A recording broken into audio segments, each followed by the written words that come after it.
I was 16 years old at the time, and used to come home by bike after training. It was autumn, the air was humid and cold, and I remember well because the floor was covered with dry leaves that stuck to the tires. On that specific day, my tire punctured halfway. I knew that if I pushed the bike down the main road, it would take almost twice as long to get home, so I decided to cut the way through a corn field that everyone said was abandoned. There were prohibited entry signs, but I was stubborn and thought there would be no problem. The field was huge, and the rows of corn created tight corridors. Even dry and old, the tall corn left everything closed, stuffy, as if it were trapped in a tunnel. At first, I even found it fun to push the bike in there, but the feeling of being isolated hit fast. The sound of the road disappeared behind me, and I could only hear the rattling of the leaves and my own step on the wet earth. That's when I noticed another sound, a constant rhythm that seemed to accompany mine. At first, I thought it was echo, maybe the noise of the leaves or a small animal. But the more I walked, the clearer it became that there was someone walking at the same time as me. I would stop, and the sound would stop. I walked again, and the noise came back. My heart raced, but I didn't want to convince myself that there really was someone there. To distract myself, I started walking faster, almost running with the bike next to me, trying to ignore the cold that went up my spine. It was then that, in one of the curves of the field, I saw a shadow. I can't explain if I was waiting or if it just appeared in my way, but I remember the way, tall, wearing a hoodie. The face was hidden, but the posture was clearly of someone who knew I was there. He took a step forward and said in a too calm voice, "Are you lost? I can show you the way out." It didn't seem like a question, it seemed almost like an order. At that moment, all the instincts inside me screamed to run. I didn't answer anything. I held the bike tightly and shot through the field, trying to remember the direction of the road. The rows of corn scratched my arms, and the sound of my steps mixed with the heavy noise of his, getting closer and closer. I had the feeling that at any second, he would grab me by the back. The field seemed to have no end. Each curve looked the same as the previous one, and the tall corn made everything suffocating. My breathing was already panting, but I kept running until I saw a flash on the horizon, the road. I didn't think twice, I just followed in that direction.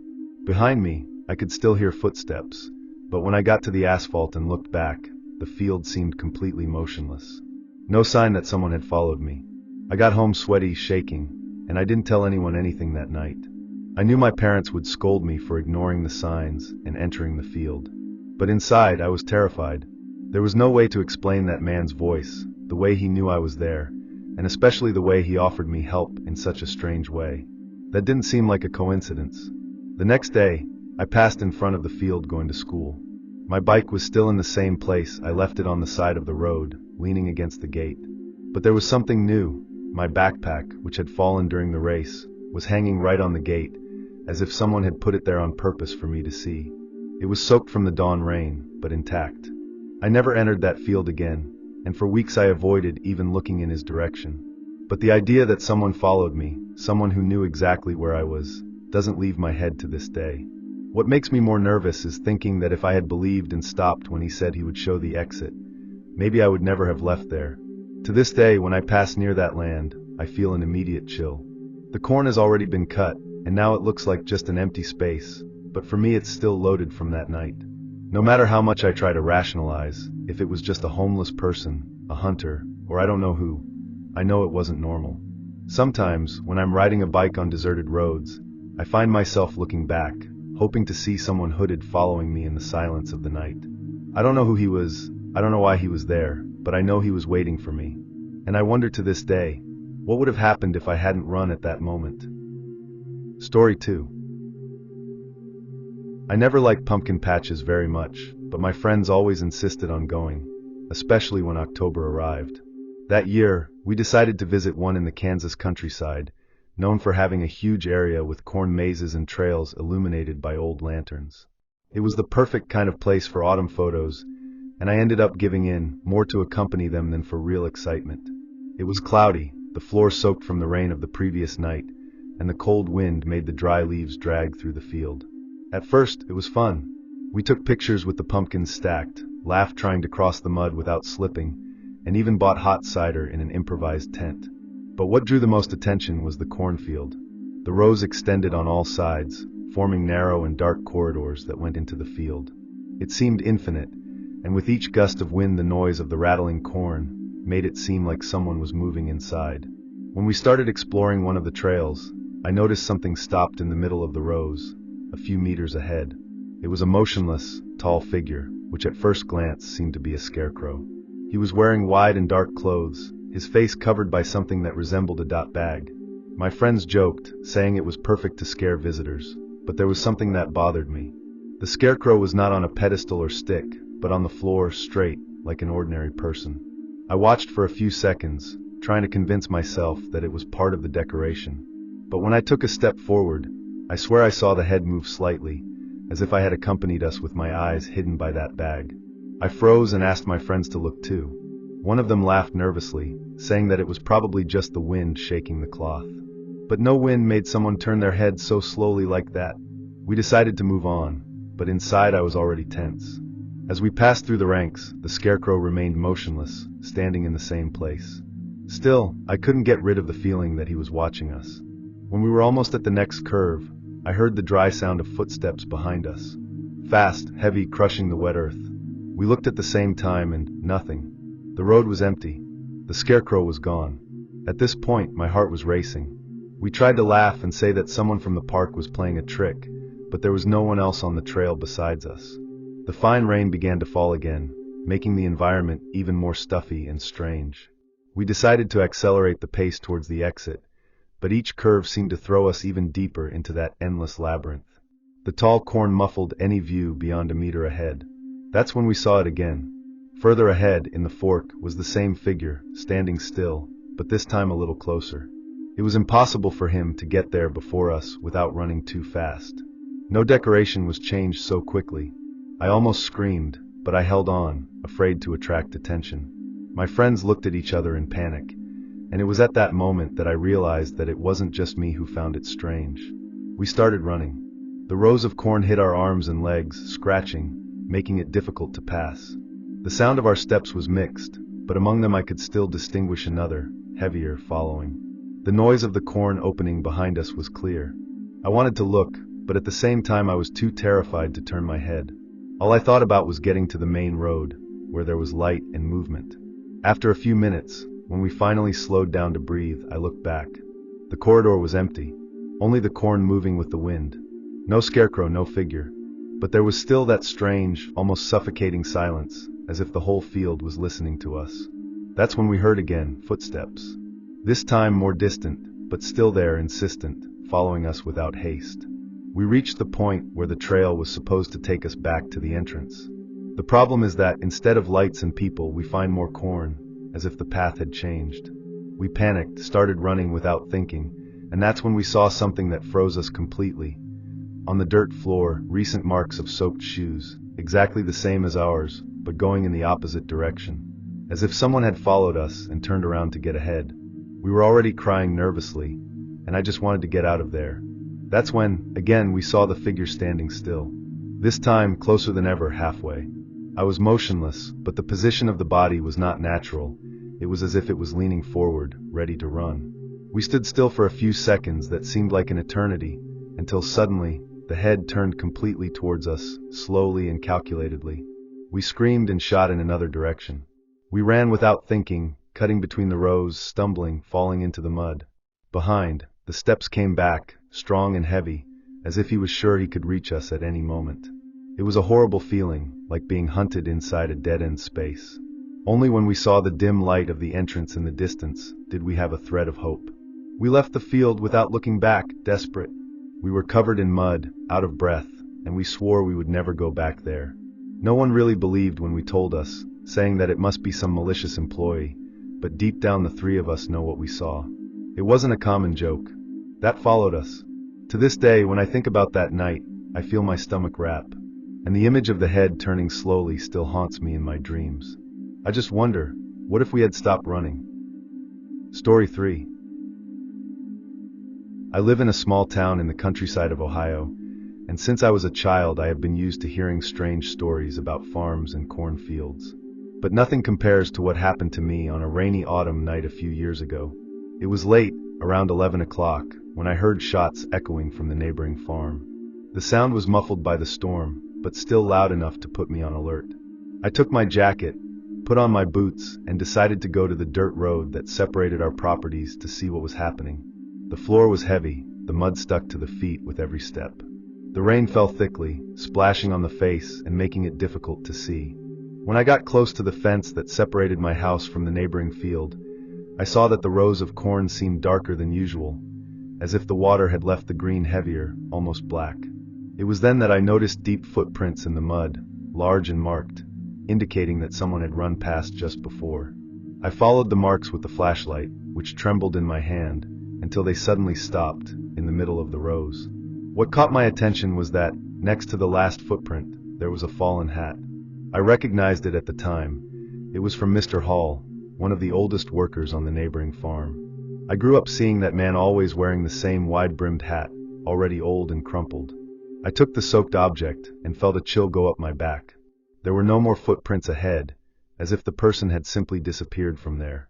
No trace coming back, no side marks, nothing but the hat and the trampled mud. With the rain increasing, I decided to go home, but that scene didn't leave my head. I spent the night awake, listening to the thunder and wondering what could have happened. The next day, when I went to the city market, I heard comments about workers who had also heard the shots and did not find Mr. Hall anywhere. Some said he might have gotten lost in the field during the storm, but others hinted that there was something wrong going on at that plantation. In the following days, the farm began to change in a disturbing way.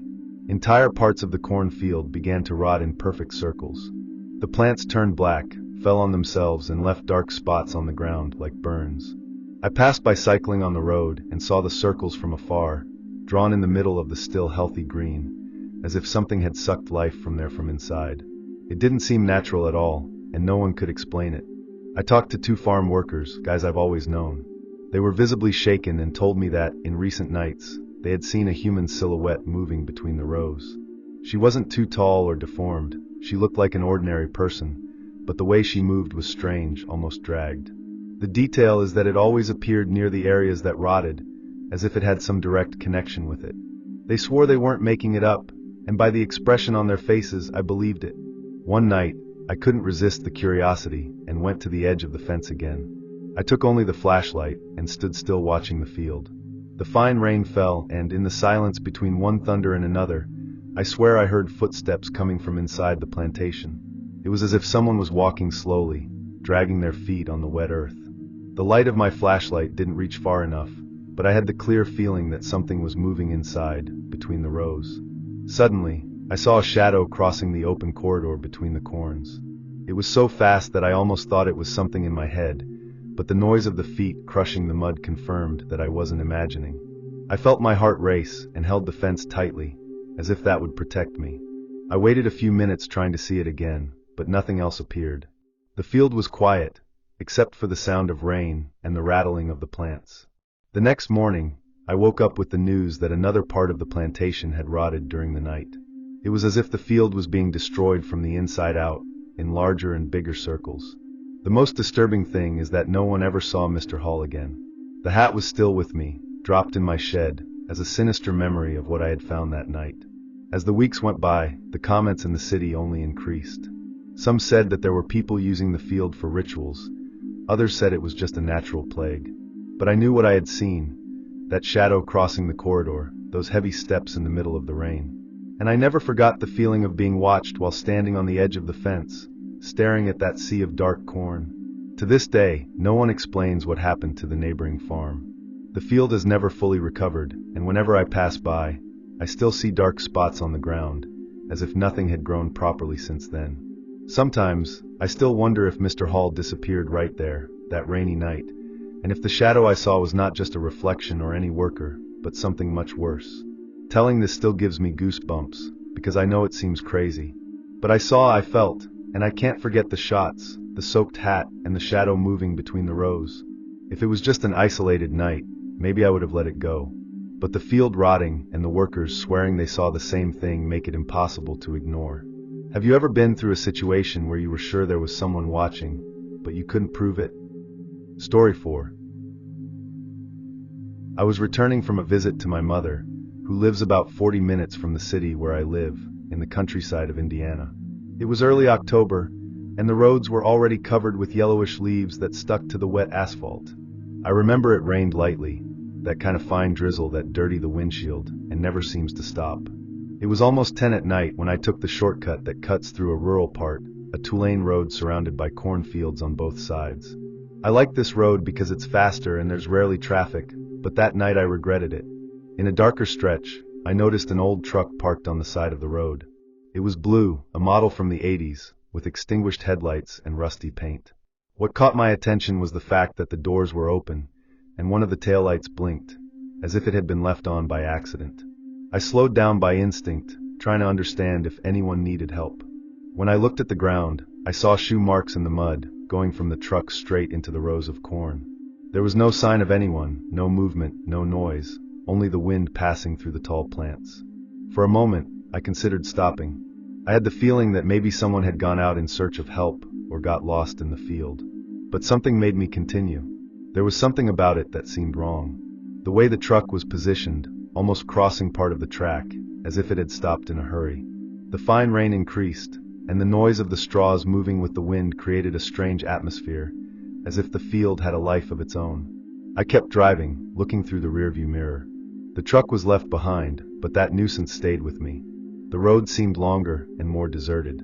I turned on the radio to break the silence, but it only came out static, even changing stations. My cell phone also had no signal, which is common in that region. I tried to focus on the direction and forget what I had seen, but the feeling of being watched didn't go away. A few minutes later, still under light rain, I noticed something moving in the rearview lights. I thought it was another car coming behind, until I noticed the familiar headlights, the same blue truck. The heart shot at the time. I thought it was a coincidence, but the more I accelerated, the more she stayed behind at a constant distance. I didn't flash headlights. I didn't try to overtake. Just followed. My first impulse was to reduce and pull over, maybe let the driver pass, but the idea of stopping alone on that dark road terrified me. The speedometer marked 70, then 80, and the truck remained firm, without moving away or approaching. The sound of its engine was low, an old rumble, as if it were forcing the vehicle too much.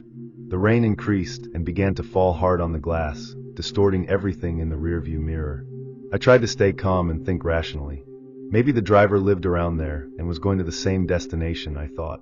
But when I looked again, I realized that he turned the headlights on and off at irregular intervals, as if he wanted me to know that he was there. That's when I started to feel really scared. I turned on the flashers, took my foot off the accelerator and looked around, looking for a nearby city, a house, anything that had light. Nothing. Only the dark road and the sound of the wind passing through the plantations. I saw a rest area sign 2 kilometers away and decided to go there. I kept repeating to myself, only 2 more kilometers. When I finally reached the place, I parked near one of the broken lamps and waited. The car behind passed slowly without stopping, but I could clearly see the driver, or rather his absence. The bank seemed empty. I kept looking in disbelief. The truck moved on, disappearing in the curve. I took a deep breath and tried to convince myself that I must have seen it wrong because of the rain and light. After a few minutes stopped, I started the car again and returned to the road, still tense, the steering wheel slipping from the sweaty hands. The stretch to my house seemed to never end. When I finally entered the city and saw the lights on the poles, I began to relax. I parked in front of my house and sat for a few minutes, listening to the rain hitting the hood, trying to process what had happened. Before entering, I looked through the rearview mirror once again, and I swear I saw something move around the corner, a shadow that resembled the shape of an old truck, but disappeared before I could focus. In the following days, I tried to forget. I told my mother and a coworker, and they both laughed, saying that probably someone tried to ask for help or scare me. But 2 days later, returning down the same road, I saw recent tire marks at the same point where I had seen the truck parked. The marks went to the entrance of the field and disappeared between the rows. Since then, I avoid that path. I still pass by there from time to time, but only during the day, and yet I feel a chill when I see the cornfield moving with the wind. I'm sure there was someone in that truck, and who followed me on purpose that night. I never found out who it was, nor what I wanted. Maybe it was just someone lost. Maybe something much worse. But one thing is certain. To this day, I always lock the car doors before taking any rural road. And you? What would you do if you saw a vehicle following you on an empty road, in the middle of the night, without anyone driving? Story 5. My brother Noah and I have always been the type who loves to get into strange places. Last fall, we decided to explore a rural trail that was about 30 minutes from home, surrounded by a huge male haren. It was early afternoon when we arrived, the sun still weak and the wind carrying that smell of wet earth typical of the time. We parked the car near a rusty wire fence, left the backpacks in the back seat, and continued with only a flashlight and my cell phone. The idea was to walk to the stream that cut through the field and return before dark. The trail began between two dense rows of corn, the type that grows high enough to block the view of everything around. At first, it was fun. Noah joked saying that it looked like the setting of a horror movie, and I laughed, even with the uncomfortable feeling of isolation. We walked for about 20 minutes until the cell phone signal started to fail. I took the device out of my pocket to check the GPS, and without realizing it, it slipped from my hand and fell somewhere on the trail covered with dry leaves. It took me a few seconds to realize that I had lost the phone. We went back the same way, looking at the ground, pushing the plants with our feet and illuminating the path with the flashlight. The fine rain began to fall, and the trail was getting dark faster than I expected. After about 10 minutes of searching nothing, that's when Noah had the idea of calling my number using his cell phone, to see if we could hear the ringtone and find the device. He dialed and put on the speakerphone. We were silent, listening to the sound of the rain falling between the leaves. The ring sounded weak in the middle of the plantation, and we followed the sound for a few meters but soon stopped. We tried again. This time someone answered. The silence lasted a few seconds, and then a male voice, hoarse, said, "I'm already seeing you." Noah and I looked at each other, completely motionless. He hung up on the spot, thinking it was some kind of prank, but fear took over me. We stood there, trying to understand what had happened. The field was quiet, except for the wind swinging the corn and the distant sound of thunder. Noah insisted that someone must have found the cell phone and was trying to scare us. But something in the voice, calm, almost satisfied, didn't sound like a joke. I took the flashlight and illuminated the surroundings, hoping to see some movement. Nothing but shadows of plants dancing with the wind. "Let's go," he said, pulling my arm. I agreed without arguing. We came back quickly, practically running down the wet trail, with the feeling that at any moment someone could emerge from inside the corn rave. I looked back all the time, but the path seemed to repeat itself, each curve the same as the previous one. The sound of the rain increased, muffling our steps, and for a moment I had the impression of hearing something accompanying us, out of steps behind the rows. When we finally saw the car, the breath was already short and the heart racing. We entered without looking back. Noah started, and we left there as soon as possible. On the way, he tried to laugh to disguise, saying that it was probably some bored redneck who found the cell phone. I wanted to believe it, but I couldn't get my voice out of my head. That phrase echoed repeatedly. "I'm already seeing you." We got home soaked and exhausted. I went straight to the shower and then sat on the bed, trying to rationalize everything. Noah swore he would come back the next day with daylight to look for the cell phone, but I didn't want to go with him. During the night, I woke up with a notification on the tablet. It was the tracking of my phone, showing that it was moving slowly in circles inside the field. Then the signal disappeared for good. The next morning, Noah came back alone and found his cell phone on the hood of the car. He called me to see, and I swear I froze when I realized. The device was covered with dry mud, and the front camera was broken, as if someone had tried to tear it out with a knife. None of us had left the phone there. He was quiet. He just looked at me with that face that said there was no possible explanation. We tried to call the police, but the local police said it was probably just vandalism or teenage games. Still, he went to the place and confirmed that there were recent footprints in the mud near the fence, as if someone had stayed there for a long time, watching the road. No fingerprint, no trace of vehicle, only the loose marks going back and forth to the point where the car had been parked. I couldn't sleep properly for days. Every wind noise in the windows made me relive that moment when the voice spoke on the phone. For weeks, I left my cell phone off and avoided passing near plantations. To this day, when the phone rings late at night, my heart races before I even answer. And the strangest thing is that, a few weeks later, I received a message from an unknown number. He just said, "I found another one." No context, no attachment. I deleted it on the spot and changed my number, but the feeling of being watched never completely disappeared. Sometimes I wonder who was there that night, and how he knew exactly where we were, in the middle of a dark field in the rain. Maybe you'll never know. I just hope no one else needs to hear that same voice answer on the other side of the line. Story 6. I worked as a babysitter a few nights a week for a family that lived in an isolated house in the countryside of Iowa, right next to a huge cornfield. It was October, the cold wind was already beginning to announce the end of autumn, and the constant sound of the ears swinging in the distance always made me a little tense when it got dark. That night, a strong storm formed. The children's parents had gone out for dinner in a neighboring town and asked me to stay until around 11. Everything seemed normal. The children slept, the house was silent, only the noise of the rain hitting the windows and the distant sound of thunder breaking the silence. Around 9:30, I was in the living room watching something low on TV when I heard what seemed to be a faint cry coming from outside. At first, I thought it was some animal, maybe a cat, but soon I realized that the sound was human. It was the cry of a child, short, muffled, as if it came from somewhere between the backyard and the corrie. I stood still for a few seconds, paying attention. The sound stopped for a moment and then started again, more insistent, almost like a cry for help. I took the cell phone and the flashlight and went to the kitchen window, which overlooked the back of the house. Outside, the rain was falling heavily, and the backyard was covered by fog. The only lighting came from the distant pole on the road, flashing because of the storm. The sound of crying returned, clearer now, coming from inside the cornfield. A part of me wanted to go out and check, but another part told me to be quiet, lock the doors and ignore. No neighbor lived close enough for a child to be there. Even so, something in me wouldn't let me just ignore it. I called the children's parents, but the signal was bad and the call didn't complete. So I went to the back door, opened a crack, and listened more carefully. The sound was closer, a choppy cry, and now accompanied by something that sounded like a panting breath. The rain wet my face, and for a moment, I thought I saw a small flash of light inside the male field, as if someone was holding a weak flashlight. I closed the door and locked the lock.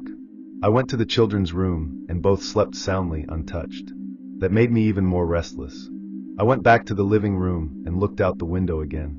The crying had stopped, but the light was still there, flashing irregularly, more inside the plantation. I felt a chill go up my spine. I tried to convince myself that it was just someone stuck by the rain, maybe some neighbor passing by. But the light seemed to move in a strange way, as if it were floating between the rows. After about 15 minutes of silence, I thought everything was over. I sat back on the couch and took a deep breath, trying to ignore the sound of the wind and the beating of the branches against the glass. Until suddenly I heard the cry again. Only this time, it seemed to come from the side balcony on the side of the living room. I stood completely still. I took the cell phone with trembling hands and activated the flashlight, but before I had the courage to go there, I heard 3 soft knocks on the door. The sound was so clear that my legs almost failed.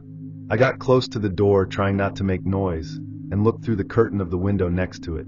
There was no one, only the darkness and the heavy rain illuminated by lightning. I waited a few seconds and heard again, the cry, now muffled, coming just below the balcony, as if something was there hidden. At that moment, I ran back to the children's room, closed the door and was silent, listening to the noise outside. Around 11, I heard the parents' car coming. The headlights crossed the curtains, and I felt an almost instant relief. I ran down and opened the door before they even knocked. They noticed my pale face at the time and asked what had happened. I told about the crying, the light in the field, the knocks on the door. The children's father went to the balcony with a flashlight, but found nothing but shallow footprints in the mud, too small for an adult, and that went up to the fence that separated the backyard from the male corn. When we entered, he told me something that completely froze me.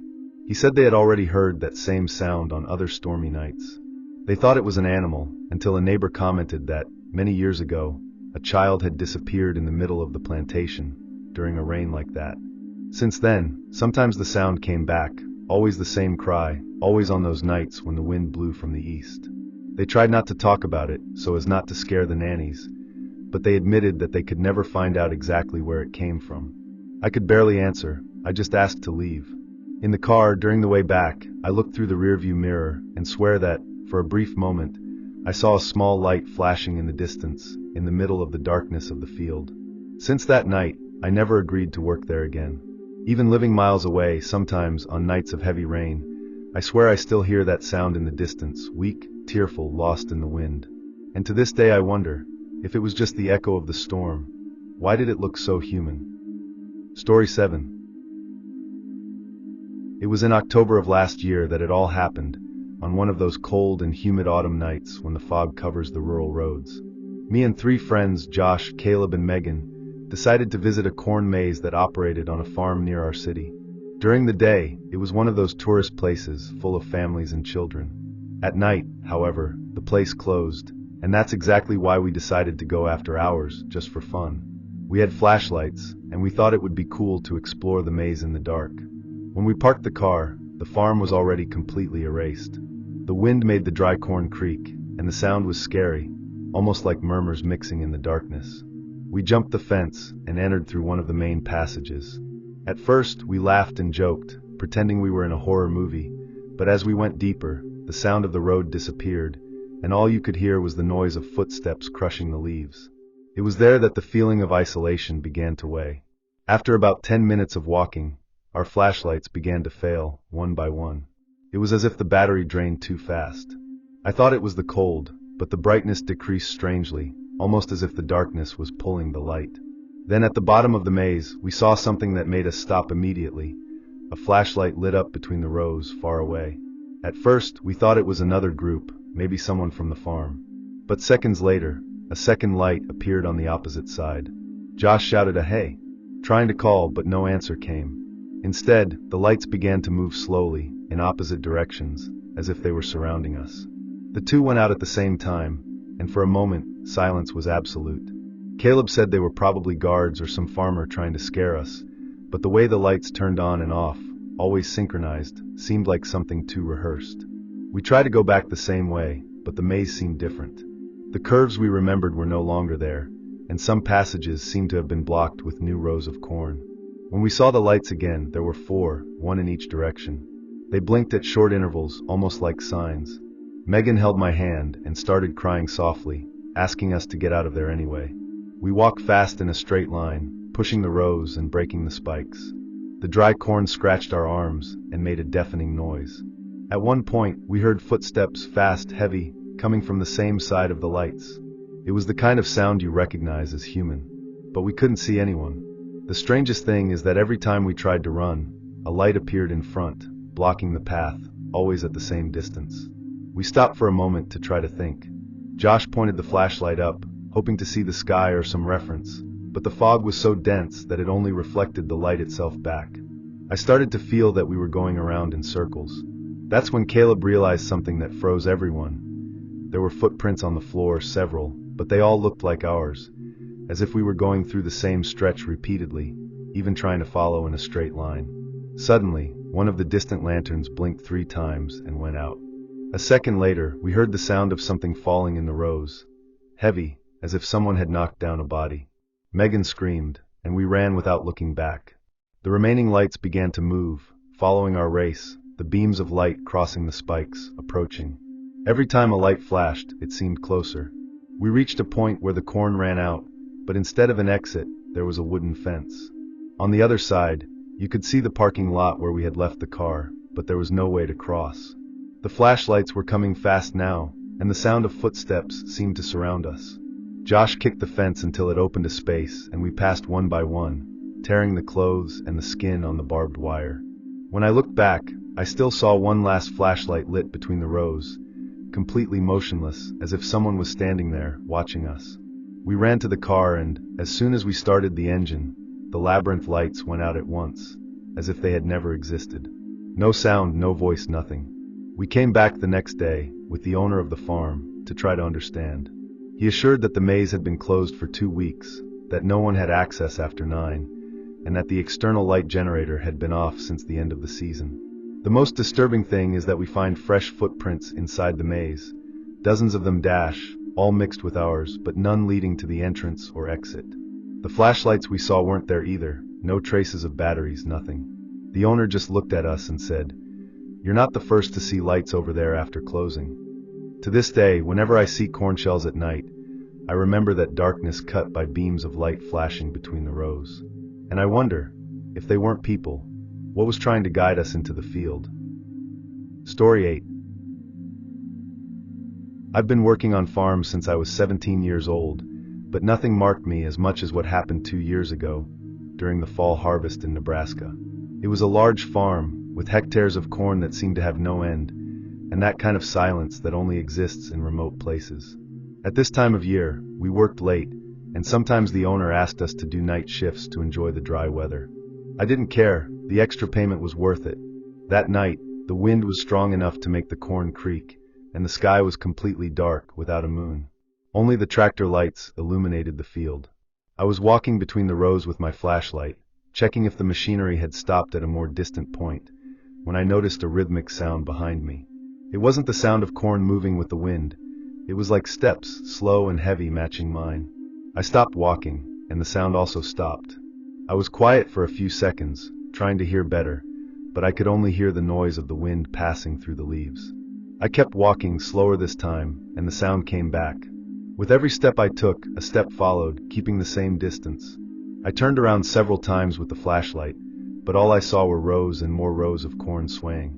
When I returned to the tractor, I commented to Rick, another employee, and he laughed, saying it was my head playing tricks. He said that the oldest people talked about a wanderer who kept appearing during the harvests, a guy who would have gotten lost years ago and never left the field. I laughed back, but something in the way he said it, half serious, half joking, made me uncomfortable. In the following days, I began to notice little things out of place. Open trails between the rows that were not from the tractor, boot marks on the clay, food scraps near the boundary of the plantation. I thought some homeless person could be sheltering there. I told the owner, but he only replied that no one in their right mind would hide in a cornfield at night with that cold. One morning, I decided to check on my own. I took my flashlight and went deeper into the plantation. The more I walked, the more the feeling of being followed grew. At a certain point, the light of the flashlight illuminated something that looked like a fabric hanging between the stems. I approached and realized that they were pieces of torn clothes, tied around the rods, as if someone had made a kind of improvised curtain. I kept walking until the flashlight reflected something on the floor, an old can of open soup, still wet. Around her there were small footprints, but the shape was strange. They seemed barefoot, with long fingers marked deep in the clay. That's when I heard the same sound of footsteps as before, coming from the opposite direction. I didn't run, but I accelerated my pace, trying to stay calm. Suddenly, something moved fast between the rows next to me. The flashlight took a figure, a human shadow squatted, which disappeared as soon as the light reached it. I called someone, shouted Rick's name, but got no answer. Only the sound of the wind and the dry wrapping of the corn returning to the place. I went back to the tractor in a cold sweat, and when I told the others the next morning, everyone thought I was exaggerating. Only Rick got serious and said he had heard similar things, but had never seen them. He suggested that we leave the matter alone, because the owner didn't like the people spread stories. 2 days later, while removing the last rows with the machinery, the tractor driver found something in the middle of the field, an improvised shelter, made with straw and branches, covered by an old canvas. Inside there were torn clothes, a mattress of leaves and small bones, perhaps of animals. Everything seemed to be used recently. None of us wanted to move much. We just took some pictures and called the owner of the farm. The owner showed up with the police, who took a quick look and said that probably some sunless man had used the place. The shelter was dismantled on the same day, but that night, while we were collecting the machinery, I swear I saw something moving between the rows again. The same shadow, the same rhythm of steps accompanying me until I get to the car. Since then, I have never accepted night shifts again. To this day, when the wind passes strong and makes the corn creak, I remember that shadow that followed me, always keeping the same distance, as if waiting for me to look back. And what scares me the most is to think that if the shelter had been there for weeks, then what or who can still be living between those ranks now? Story 9. I've been working with rural electrical maintenance for almost 10 years, so I've gotten used to strange requests, people listening to buzzing, generators that turn on by themselves, poles that blink for no reason. But nothing prepared me for what happened that autumn night, on a farm in the countryside of Iowa. The owner, a man named Dale, called me saying that his barn was having constant power outages. It was an old building, surrounded by corn plantations on all sides. He insisted that I go soon, before it got dark. I arrived a little before 6. The sun was already low, dyeing the sky orange and gray, and the air smelled of distant rain. The barn was huge, made of peeled wood, with a rusty ceiling and creaking doors. Dale showed me the electrical panel, a tangle of old wires, but nothing that justified the blackouts. He said that sometimes he heard a radio sound coming from the countryside at night, as if someone was listening to music outside, but that there was no power on there. I thought it was a farmer's superstition. When he went to get tools, I was alone near the barn, organizing what I needed. That's when I heard it, very weak, as if coming from far away. An old country song, one of those from the 50s, with that AM radio hiss. I recognized the distinct sound of the static between the notes. It seemed to come from the middle of the plantation, and the strangest thing is that there was no signal of power on. I had turned off the circuit breaker myself for safety. I left the tools and walked a few meters towards the field, thinking that maybe some neighbor was listening to music. But the closer I got to the ranks, the more the sound seemed to come from inside the corn, as if the radio was hidden there. I stopped for a moment and realized that the music had changed its tone. It was no longer a song, it was someone humming along, a hoarse, slow voice, as if imitating the chorus. I went back to the barn with my stomach turned. When I asked Dale if he had left any radio on outside, he swore not. He said that the only radio on the property was stored on a shelf inside the barn, and that it had been out of batteries for months. We went to check it out. The radio was there, covered in dust, with the battery compartment empty. Even so, fresh moisture flowed down the side, as if it had been left in the rain. We decided to finish the quick repair and get out of there. While I was adjusting the cables, the sound came back, louder this time and closer. The same old melody, now accompanied by slow steps between the corn. Dale ran to the door, but didn't see anyone. Just the swing of the ears under the wind and that dragged voice, almost as if I were trying to keep up with the rhythm of the music. The radio in the barn started singing out of nowhere. The lights flashed, and the device emitted the same sound that came from the field. The same music, the same hissing, only now playing from inside the building, even without batteries or socket. Dale yelled at me to turn everything off. I tried, but the circuit breakers were already off. The sound came straight from the radio, vibrating the air as if someone was breathing inside it. At that moment, I noticed something in the cracks of the wood, a faint, flickering light, moving between the rows, going back and forth in straight lines, as if someone carried a flashlight and circled the barn. Dale grabbed the crucifix from his neck and ran to the car. I was paralyzed, looking at the radio that now played a strange sound. It was no longer music, it was a murmur, almost inaudible words, like a voice trying to leave. When I finally managed to move, I kicked the radio, and it fell to the ground, bursting the back cover. Inside, the batteries were there, completely melted, covered with a dark mud that flowed down the floor. The sound stopped immediately, and the air became heavy, humid.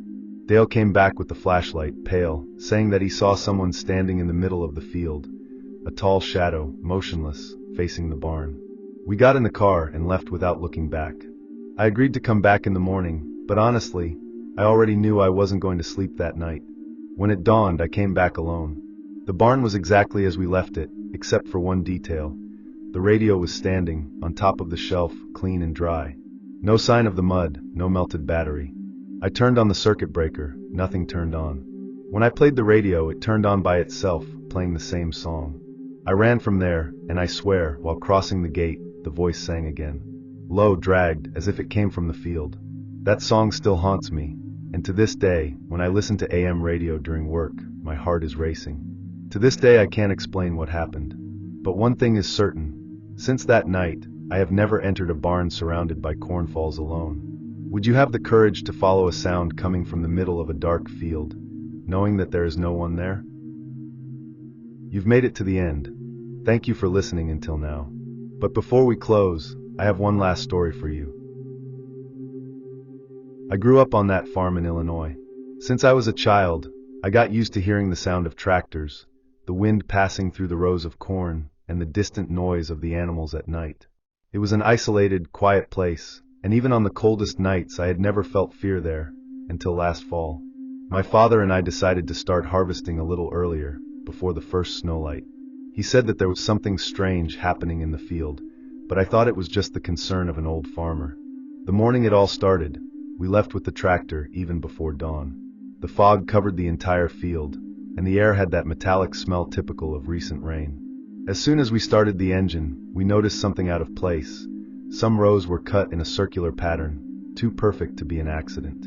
In the center, there was an old wooden chair, and on it, a lit flashlight, with the flames still shaking. None of us approached immediately. We stood there, looking at that circle as if it were a trap. My father was the first to speak, with a trembling voice. "I saw someone here yesterday." I asked what he wanted to say, and he said that, at the end of the previous afternoon, while collecting tools, he saw a person standing right in the middle of the plantation, motionless, with something in his hands. When he screamed, the figure simply turned around and disappeared between the rows. I laughed, thinking he had confused him with some hunter, but his expression left no doubt that he believed in what he saw. We decided to get closer to the circle. The cut rows formed a perfect passage, as if someone had used a scythe or a sharp blade. The floor was covered with dry mud, but there were no footprints, no tire marks, nothing. Just that chair, and the flashlight on, which seemed too new to be there. I took the flashlight and saw that it still had fuel. It was one of those old ones, oil. It looked like it had just lit. When we returned to the tractor, the engine just wouldn't start anymore. No sound, no spark. We tried everything, but it seemed dead. My father suggested walking back to the barn to get tools. I was alone for a few minutes, watching the circle. The wind began to increase, and the noise of the corn moving sounded almost like whispers. Then I heard something different, the dry sound of wood creaking, coming from the direction of the chair. When I looked, the chair was lying on its side, and the flashlight was off. I didn't see anyone, but I swear I felt the clear feeling of being watched. I went there quickly, and again nothing. No footprint, nothing moved. I ran back towards the road, and that's when I heard the sound of the tractor turning on alone behind me. I ran back, thinking my father had returned, but there was no one in the cabin. The engine was on, the headlight on, and the tractor pointed directly at the circle. That metallic noise from the engine seemed to vibrate in the chest. I screamed for my father, but the only answer was the wind blowing stronger between the rows. When he finally returned, the tractor was turned off again, and the flashlight had lit up again, now hanging on the back of the chair, as if someone had put it there on purpose. He turned white. He said that, on the way back, he heard footsteps accompanying his, but he didn't see anyone. We decided to end work and go home. That night, the wind changed direction and began to hit the windows directly. Around 3 in the morning, I woke up to the sound of something metallic dragging outside. I ran to the window and saw flashing lights in the middle of the field. Not headlights, but several small lanterns, all lit inside the circle. I called my father, and when he looked, the lights went out at the same time. The next day, we went to check. The chair was standing again, but covered with dry mud. The flashlight is say. The circle was still there, perfect, as if someone had trimmed every millimeter during the night. My father tried to act normally, but I realized that he was disturbed. Weeks later, when the snow finally fell, I returned alone to the field. Everything was white, silent. Only the circle stood out, like a dark scar in the middle of the snow. And there in the center, there was a new chair, identical to the previous one, with an off flashlight on top. I never touched that flashlight, nor did I let my father go back there. Since that day, whenever the wind blows too hard on autumn nights, I feel the same smell of smoke and burnt oil that I felt that morning. To this day we don't know who cut the corn, nor why the circle reappeared.